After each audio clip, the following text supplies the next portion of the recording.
Russian authorities are claiming that Vladimir Putin's most prominent critic has reportedly died in jail following his years-long battle against the Kremlin that led to his arrest, his prosecution, a poisoning attempt that he survived, and then ultimately what may have been his life-ending jail sentence.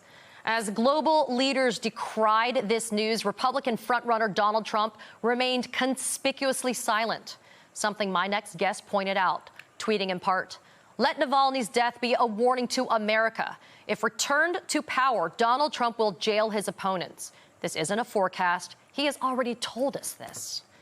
Joining me on set is Congressman Eric Swalwell of California. He's a member of the House Judiciary and Homeland Security Committees, as well as a former impeachment manager in the second impeachment trial of former President Donald Trump. Congressman, thank you so much for being here.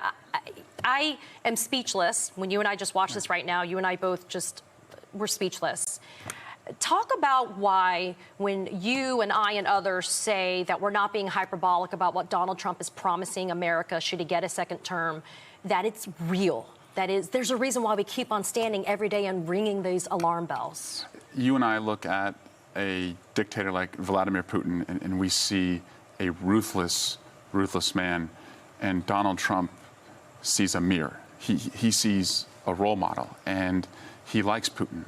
Putin likes Donald Trump, and Donald Trump has said that he will go on this retribution tour. He'll be a dictator when he comes into office. And in fact, what is so perverted, he's now saying that he's Navalny, and his supporters are claiming that Trump is Navalny, when in fact it's not a coincidence at all that in the same week that Donald Trump invited Russia to attack NATO, that Mike Johnson refuses to pass the Senate's Ukraine aid, and a journalist in Tucker Carlson goes over and interviews Putin and doesn't ask him at all about Navalny, that Putin would do this. It's not a coincidence.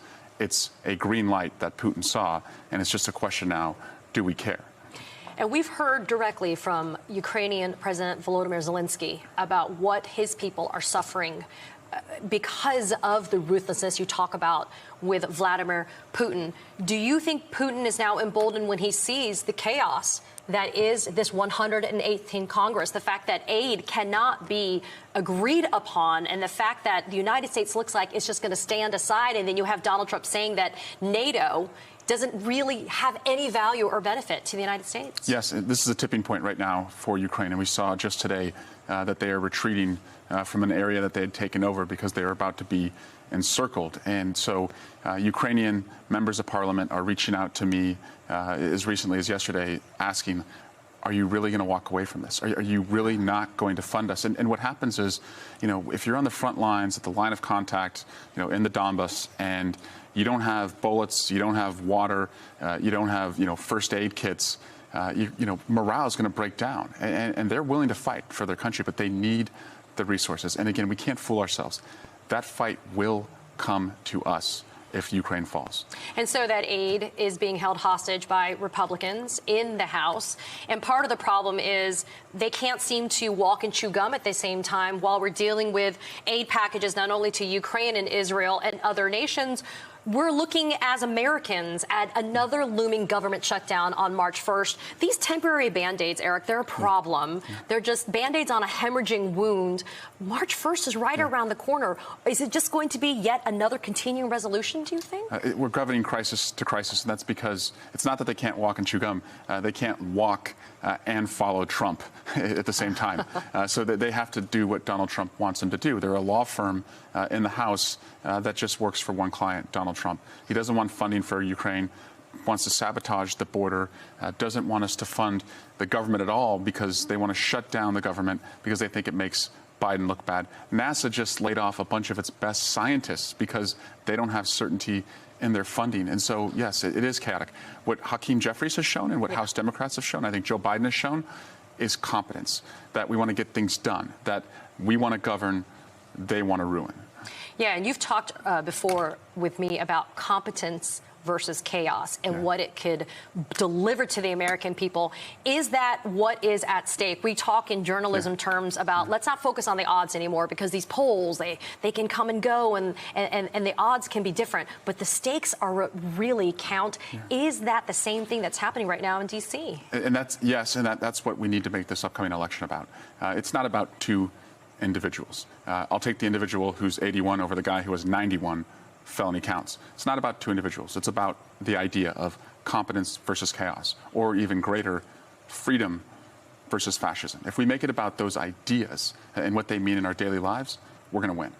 And, you know, Congressman, I always like to remind people that you choose to serve as a public servant. You give up so much to be able to travel from California to D.C. And one of the things you do also is you actually expose yourself to personal harm on days like January 6th. It's been a crazy legal week, as it is every week. I joke that we're drinking from legal fire hoses. What got lost in the shuffle this week is your lawsuit. Can you talk a little bit about what happened? I brought a suit with Capitol Hill police officers against Donald Trump for his role in January 6th and inciting the mob and aiming them at the Capitol. We won in the federal district court when Trump claimed immunity. We won in the Court of Appeals with a panel of judges, unanimously, Republican-appointed and Democratic-appointed judges. Trump was taking it to the Supreme Court, and this week he dropped the lawsuit. So now we have a date with the judge coming up in a few weeks to set, the trial schedule, and we'll go to discovery and deposition soon. And what we're seeing here, whether it's my case or E. Jean Carroll's case or in New York or the 4 different felony cases, is this tapestry of accountability that's finally coming together. And I think in the bigger sense, it's stitched together as a security blanket for our rule of law and our democracy.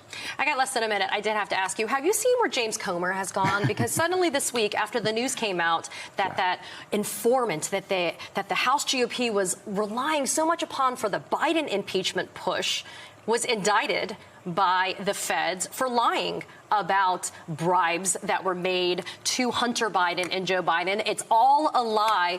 And then James Comer suddenly has now decided that's really not the guy that we were going to hang our hat on. They've got nothing. They don't have literally the goods. Nothing. They've got nothing. This is a continuation of the insurrection. They've never accepted Biden as the president. Now they're trying to impeach him. They're trying to sabotage the border. And the best thing we can do, as I said, is lean in, play on their side of the field, go on offense, don't hide under the bed. We have nothing to hide about. If it makes you feel any better, I have already put evac on alert. He's ready to go if it comes to that. General, I can assure you. Hey, General, let me into the war room to see you, so I had to hack my way onto this frequency. This better be critical, Willie. Sir, come on, when is it not, please? Okay, couple of things. I'm running low on the dough. I was thinking about taking a couple of months sick leave, maybe starting today. And, oh yeah. I intercepted a transmission from Megatron. Then send it through. Yes, sir, right away, sir. And so I'll assume that we're going on the other stuff. This is your last warning, insects. Relinquish what remains of the Allspark. So who's the insect? You? What? Who's the insect? Protect you. They were defeated on our world, and we will defeat them here. Ambush was just a diversion! Security, please bring up. Ravage, he's already inside. Deeds! Give me an update on that reserve. Boss readiness. What was his name? Evac, sir. Right, evac.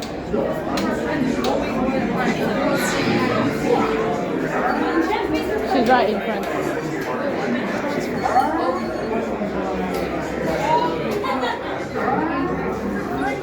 We are facing a heavy, sustained attack. They appear to be after the Allspark. General Marshall! General! We need to immediately evacuate. Hold on. National security advisory. Stand down. Check it out. There is a celebration for the amateurs for suicide mission.